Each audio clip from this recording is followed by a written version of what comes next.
Good afternoon guys, কেমন আছেন সবাই? আশা করি সবাই অনেক ভালো আছেন। তো বন্ধুরা, সকাল সকাল আয় পেলাম সরাইঘাট দলং। আর গাইস, সরাইঘাট দলংটা পার করতে কিন্তু আমাদের পাক্কা 30 মিনিট সময় লাগলো। তো বন্ধুরা, সকাল সকাল গেতাছি গুয়াহাটির লাসিতনগর।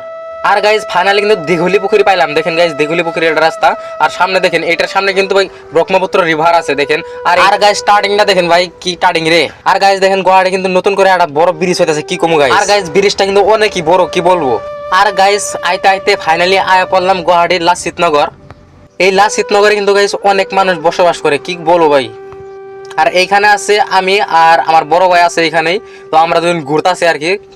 তো সে মানে গাড়ি চালায়, তো তার লগে লগে আমিও গাড়ি চালানোটা শিখতাছি। মানে গাইস, কথাটা হলো লাসিতনগরটা এতটাই বড়, কি বলবো আপনাদেরকে। এখানে যদি কাউকে যেন একটা ভিতরে জায়গাটা থুয়ানি হয়, সে কিন্তু জীবনও বাড়ি নেওয়া না। অনেকটাই বড় জায়গা কিন্তু, কি বলবো। লাসিতনগরটা কিন্তু দেখে কিন্তু অনেকটাই মজা লাগছে, কারণ এখানকার মানুষগুলা অনেকটাই ভালো। তো বন্ধুরা, আজকের মিনি ব্লগটা এখানেই সমাপ্ত করি আর কি। তো পরবর্তী মিনি ব্লগ দেখবার জন্য আমার চ্যানেলটাকে অবশ্যই ফলো করুন।